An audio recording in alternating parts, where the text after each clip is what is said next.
विश्वस्य निदानीयं वरं वरेण्यं विश्वेश्वरं सर्वे वसुन्धरावरिविनारमणि मयूररूपं प्रणवं विवाहे मयूररूपं प्रणवं विवाहे मयूररूपं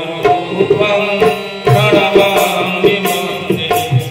मयूररूपं प्रणवं विवाहे मयूररूपं प्रणवं विवाहे मूलाधार कर्मधार मालिकाने स्वामिनो मूलाधार कर्मधार मालिकाने स्वामिनो मूलाधार कर्मधार मालिकाने स्वामिनो मूलाधार कर्मधार मालिकाने स्वामिनो मणिपुर पुरोहित नाथ प्रवीण मणिपुर पुरोहित नाथ प्रवीण मूलाधार कर्मधार मालिकाने स्वामिनो मूलाधार कर्मधार मालिकाने स्वामिनो विशुद्धरे शुद्ध चित्त आज्ञा चक्र सहस्रार पारो एका क्रमरंध्र प्रज्ञा विशुद्धरे शुद्ध चित्त आज्ञा चक्र सहस्रार पारो एका क्रमरंध्र प्रज्ञा मूलाधार कर्मधार मालिकाने स्वामिनो मूलाधार कर्मधार मालिकाने स्वामिनो मूलाधार कर्मधार मालिकाने स्वामिनो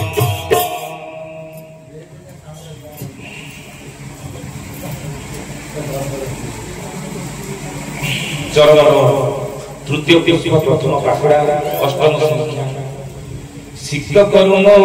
नतमस्तक कल्याण धारा तम इच्छा मते चढ़ाई लियो हे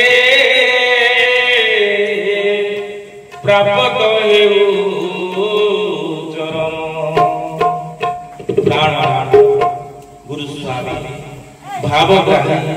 भक्त वत्सल श्री श्री ठाकुर विश्व मानव पाई आशीर्वाद माला कल्याण देते आम समस्तंकर सकल कामनार पूर्ति एतेक पाइबा परे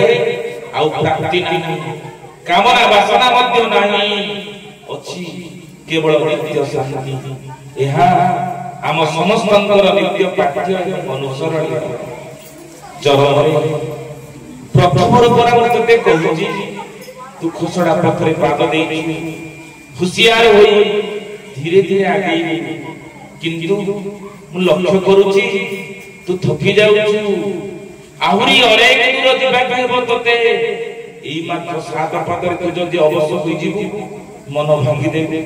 तेबे तोर पितांकर लक्ष्य पूर्ण करि परिबे तो भाइया कहिलु बाबा तू ऊपर जे भरोसा रखिछि तू गुणता पूर्ण न करी निज को निजे निराश हेबु की एई मात्र सात पादरे जे घंटा का पादरे फुटिछि से तो किछि नुहे आहुरी होने असुमारी घंटा का चला पथरे बिछा होइछि भय करना भांगी पड़ना मन विकार ग्रस्त करना सबु बेले सबु स्थान रे सबु अवस्था रे मु तो निकट रे तो पाखे पाखे तोर छाई करी रही तो पादरे घंटा फुटिबा मात्रे निज हाथ रे से घंटा मु काढी देबी तो पाद आंसी देबी समस्त कष्ट जंत्रणा निमिषक मध्य रे हरण कर देबी निर्भर करी निर्भीक करी आगे जा मने रखिथिबु धीरे धीरे सड़क पथ छाड़ी गली गंदी अंका बंका अपंतरा अचिना रास्ता रे पाद पकाइबा को जाउ एणिकी जेते जेते आगे चलिथिबु सेते सेते नुवा अघटन रो सामना सामनी हो चरम परिवार हुए तो से सब घटना तते अकलिया असुविधा लागिबो सेथिरु गोटे उदाहरण देई कहूछि धीर स्थिर भाव सुनी मन रखिबो धन बार बार मते बुझाई कहछि ए सृष्टि रे धर्म एक लक्ष्य एक पुनी केंद्र मत एक किंतु मत पथ अनेक समाज रे प्रतिटी मत को प्रचलित भाषा संप्रदाय बोली कहछि तेणु प्रतिटी मत प्रतिटी पथ गोटी गोटी संप्रदाय भाव में नामित होइछि किंतु समस्त लक्ष्य से एक चरम तू जेते बळे संप्रदाय गुडी को निकट रे पहुंचीबू देखिबू काहारी सहित काहारी मन मिलु नाही काहारी सहित काहारी पडु नाही प्रत्येक निज निज को बड़ बोली अपना दंडरे दांड भागरे कंठ फटाई डिंडी मत प्रत्येक अन्य मानकु समालोचना करूछु कटु भाषारे बेले बेले सौजन्य मध्य भूली जाउछु अजथरे चरित्र संहार मध्य करूछु प्रत्येक होचंती आमे ठीक आउ समस्त देउ आहुरी देखिबू जदि कोनोसी एक संप्रदाय केही जणे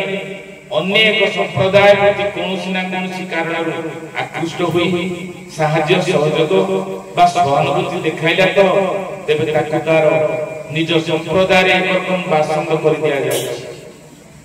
धर्मद्रोही गुरुद्रोही गुरुत्यागी इत्यादि दोषता मुंडरे लदि दिया जाय ए सब केवल भौतिक जगत खेल आध्यात्मिक जगत रे ए सब खेल आदम नाही तू कोन जानि ना हो ना सुनि ना हो सर्वदेव नमस्कार केशवं प्रति गच्छति तमे जहा को पूजो जहा को नमस्कार करो से सब से एक एवं अद्वितीय निराकार ब्रह्म ही सर्वथा और सर्वदा ग्रहण करू दक्षतार सहित दंतुरित पथरे पाप पकाई चालू चालू सांप्रतिक समाज रे तू एही करी हडचमट देखी कस्मिन काले विषादग्रस्त हेबु नाही विचलित हेबु नाही धीर स्थिर भाव रे सकल मान अपमान वाद विसंवाद विवाद अपवाद को पासरी जाय तो काम रे लागी कारण ए सब खेल पाई सेमानकर कोनोसी त्रुटि नाही कि विकृति मध्य नाही एपरि मनोभाव तांकर रहिबो निश्चय जुगे जुगे ई मनोभाव लोक समाज रे रही आसीछि एबे भी रहिछि रहिबो मध्य एहा परा संस्कार पुरुषंकर लीला ए लीला बड़ विचित्र प्रत्यक्ष अनुभूति बिना ए विचित्र लीलार आदि अंत कल्पना करिबा संभव नही पुरुषोत्तमर संतान तू परा निगम घर पिला रे से घर पाठ पढ़ी सारी एठा को आसी तेणु एठारे पहुंचिला परे तो पितांकर लीला को भूली जाई जदि तू सेही माया जाल रे छंदी होई जिबू तेबे तोर तो पितार तो घरर विशेषत्व महिमा ओ मर्यादा रहिबटी धन रे मु बुझुची तू बारंबार आघात पाई तो घरर पाठ किछ किछ भूली जाई मने पकाई देउची स्मरण करि दे स्तुति कृत गण जड़ जगतर ऊर्ध्वरे सूक्ष्म जगतर बहु ऊर्ध्वरे अवस्थित अव्यक्त मंडल कथा मने पका सेठारे गदा गदा होई ज्ञान तत्व ठुड़ होई रहिछि केवल स्रष्टांक व्यतीत आउ केही तार कल्पना करि पारे नाही जानिबा तो बहुत दूरर कथा से जेति की ज्ञान सृष्टि को पठाइबा इच्छा करंती केवल सेतिकी आसे किंतु बायारे ज्ञान कोन स्थूल वस्तु जे कोन से को स्वरूप धरि कृषि आसीबो सेति पई ज्ञानर आधार रूपे ज्ञानी पुत्र सृष्टि करी तांकरी माध्यम रे सृष्टा एक निर्दिष्ट तत्व ज्ञान धराधाम को एक निर्दिष्ट समय रे पठाई थाई षडवर्ग तथा काम क्रोध लोभ मोह मद आश्चर्य सिद्धि दुई प्रकार मानस पुत्र को सृष्टा सृष्टिर कल्याण निमित्त सृष्टि करन से मध्यरे दळे चेतनशील अन्य दळे क्रियाशील चेतनशील संतान माने अव्यक्त ज्ञान मंडल ज्ञान तत्व नै सीधा ओलाई आसती जन्म सिद्ध हो सेमान आउ कोनोसी साधनार प्रयोजन होय नाही किंतु क्रियाशील संतान माने आशीर्वाद नै आसंती एवं क्रिया योग माध्यम रे ज्ञान सिद्धि आहरण कर समस्ते समान समस्ते श्री एक पितार संतान आज देखि परथर को पुणी एठारु आरंभ करी मते संध्या सकाळे स्मरण करी सर्वदा सर्वथा मने रखी धारा धरी कर्मयोग अभ्यास करी तोर लक्ष्य चरम प्राप्ति दिगरे आगे चल